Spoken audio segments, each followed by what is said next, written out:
and I'm glad we're here on the same forum fighting for justice. I'm wearing black today because I'm representing my mother who can't be here to speak as an elder. She was, I'd say it was murder. To put it mildly, we are a victim of the probate court in Oakland County, and I walked in there one day to get relief following the Michigan State law, MCL 705, whatever it is, which entitles me to guardianship. And I'm retired, so I thought it would be a great opportunity since she was being isolated by my brother, who was her caregiver and everything, and we weren't allowed to go see her, speak to her, and everything. Had the judge listened to me, she would know that while we were isolated, guess what? He redid her entire trust, amended it, and put him to 80% recipient of her trust, and with a no contest clause. So please listen to people when they say their elders are being isolated. There's probably a damn good reason. And now I can't do anything about it. Can't do anything about my mother dying. They couldn't even find her for the last 3 days under a guardianship, which was court appointed. And so in the meantime, there's nothing I can do for my mother or the trust that was in violation of a state statute. It was fraud, he and his lawyer. But I'm here to speak for the victims. What we've done is we have tried and tried and tried to expose what's going on in Oakland County probate. This is what we did. Since June 2018, an award-winning journalist, and I'm going to talk fast, because I want to finish to the end, plus her team of researchers and forensic CPAs have examined 2,278 separate cases at the Oakland County Circuit Court, belonging to 3 public administrators, Jennifer Carney, Thomas Brendan Frazier, and John Young, and 1 former public administrator, John Munger. These cases were presided over all 4 Oakland County probate judges, Hallmark, Callahan, O'Brien, and Chief Judge Kathleen Ryan. In 70% of the cases, neither the alleged victims nor their families were given any prior notice of a guardianship or conservatorship or advised of their rights. Petitions were filed by APS along with nursing home and hospital accounts, receivable managers, social workers, and attorneys. They were not accompanied by medical evidence and included undocumented reasons such as has diabetes, has bipolar, unspecified mental illness, may have dementia, lacks civilization, fell down in the parking lot of Costco. 98.9% of the time guardianship was awarded without a ward present at the hearing and over objections voiced to their guardian ad litem. In contested hearings, APS lawyered up using an attorney from the Attorney General's office. Estate planning documents such as durable power of attorney and medical advocacy designations were tossed out by the judges for no reason. In 100% of cases, the ward was moved out of their home, sometimes forcibly, and into an assisted living, long-term care facility, group home, or unlicensed group home. The journalist and her team visited 24 unlicensed group homes over Thanksgiving weekend 2018 and found 17 to be understaffed. Residents were left alone on subhuman living conditions. The court records show wards moved to different unlicensed homes anywhere from 2 to over a dozen times in the course of a year. In 100% of the cases, the ward was stripped of all savings and made indigent from 1 to 3 years of a guardianship. Review of accounts filed by all 4 public administrators and signed by all 4 judges showed unaccounted for missing money ranging from $2,000 to $1.8 million. Isn't that right? In 100% of cases, wards' personal property was either sold off or thrown away, regardless of personal or emotional value. I have pictures here of an entire lawn filled with personal possessions, and I followed the dump truck up to a Pontiac landfill. As a teacher, you don't throw that stuff into a landfill. It's not biodegradable. And I watched as they dug a hole, dumped it in, and covered it over and rolled it over. Evidence gone.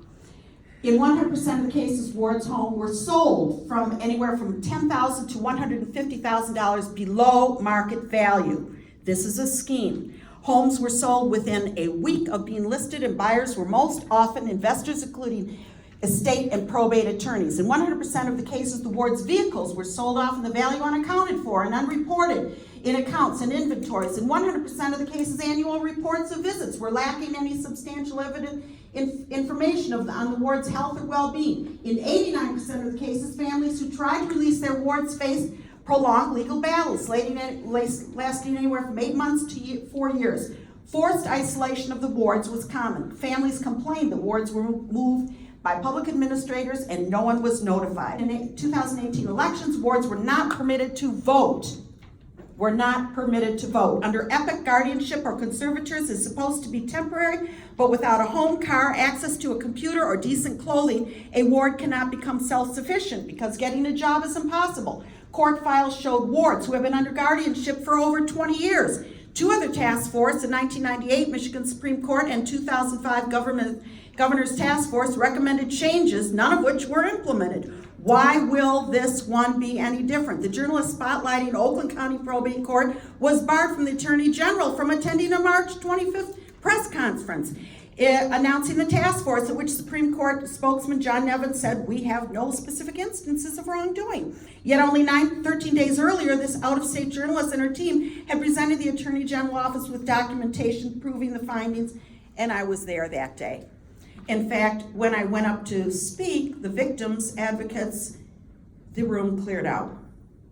No one wanted to hear. It's not just in Oakland County, but that seems to be the hotbed around the country. But also, we have an instance of Randy who wanted to be here today, but he couldn't because he's in court filing for his mother because he hasn't seen her in a year. He's not allowed to visit her. She was swept out of her home by the Washtenaw County, the court violating the law under due process and victims' rights in support of supporting professional fiduciaries against the needs, interests of their victims. The result is the needless waste, this is from Randy, of human life, future, and property. Lives are dashed and families drawn in their extended ruin. This echoes the malicious behavior of judges and fiduciaries in the Metro Detroit area, with no effective accountability for judges, and my extra length represents many more across the state with the same systemic problem. But we're tired of hearing what you're going to do. We want to see action now. We don't have all day and night, because every time I go to a court, I am a court watcher, I watch and see the same thing, the tears, the family agony. It's not stopping. These judges need to be accountable. They need to be removed. They need to be removed because they are making out and they're not following the laws set in place for the protection of the citizens and the families. They're taking advantage of us. Okay. And as a baby boomer, I'm not going to be next. I don't have a personal account, but I did go to Washtenaw County to watch the probate hearing that you referred to, Randy. Really? Yes. The first hearing, this lady was 91 years old. She had an aneurysm.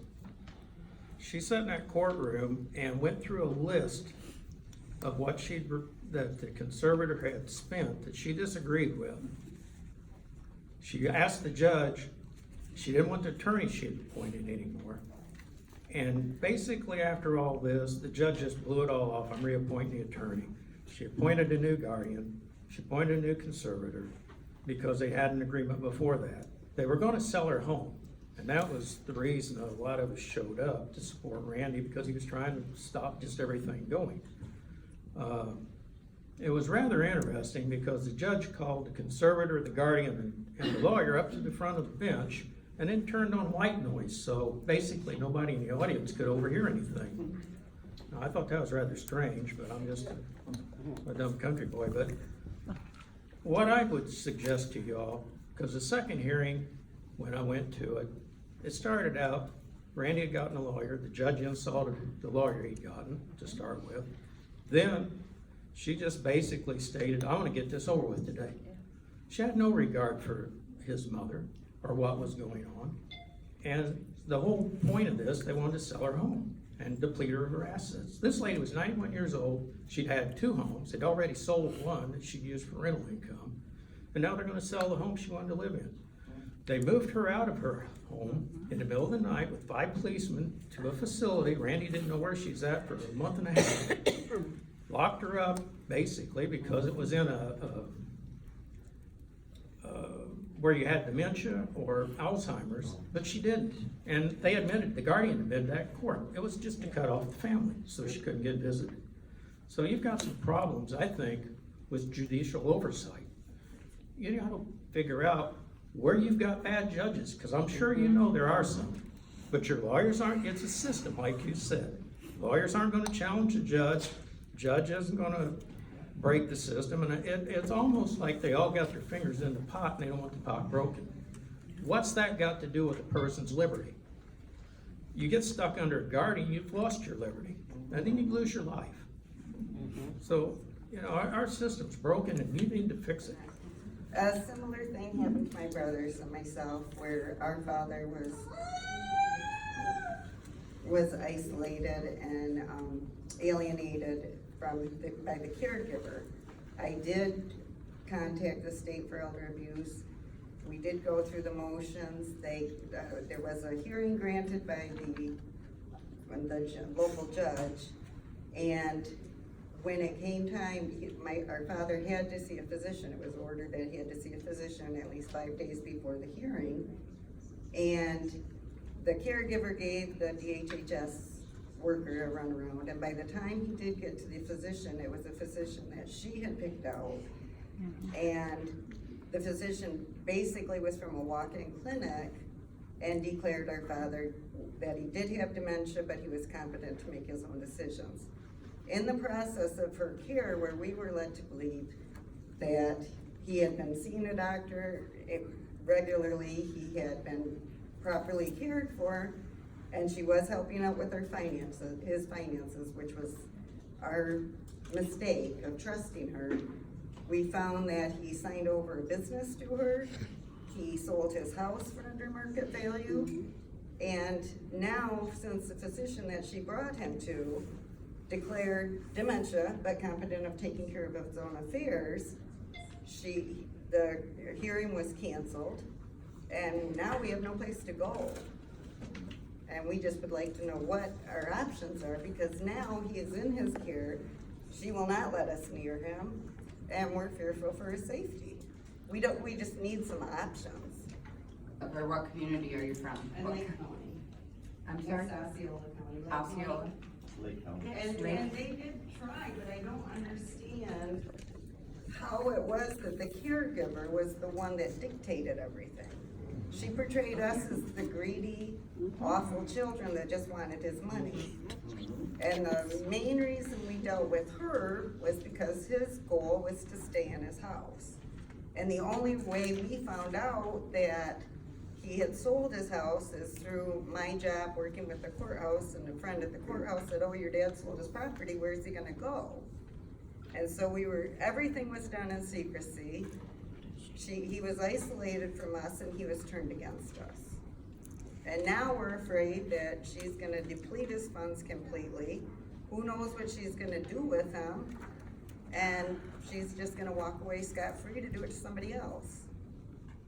Okay. We did go, there wasn't a deputy involved with that, but he basically closed his case because the physician said he was competent, so he said it's a done deal.